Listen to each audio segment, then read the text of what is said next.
मुरलीधर मोहोळ यांना मंत्रिपदाची लॉटरी लागलेली आहे। अण्णा आहेत माझ्यासोबत। अण्णा खरं तर अभिनंदन तुमचं। आणि मला पहिली प्रतिक्रिया हवी, नेमकं फोन आला तेव्हा नेमकं भावना काय होत्या तुमच्या आणि ते काय घडलं मला अगदी थोडक्यात सांगा। नाही, मलाही काही कल्पना नव्हती असं काही होईल म्हणून, कारण मी तर आज मोदीजींचा शपथविधी झाल्यानंतर पुण्याला परत जायचं म्हणून तिकीट्सही काढून ठेवले होते।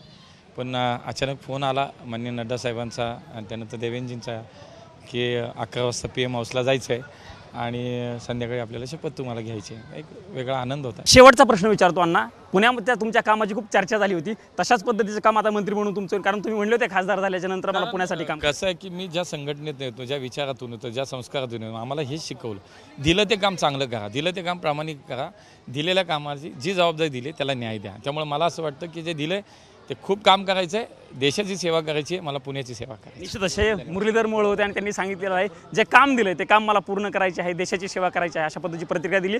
सोबतच मंत्रिपद मिळेल असं स्वप्नातही वाटलं नव्हतं, पण दिली जबाबदारी तर ती पूर्ण करू अशा पद्धतीची प्रतिक्रिया देखील त्यांनी साम टीव्हीशी बोलताना व्यक्त केली आहे। कॅमेरामन राजीव गौतमसह मी प्रमोद जगताप, साम टीव्ही न्यूज, नवी दिल्ली।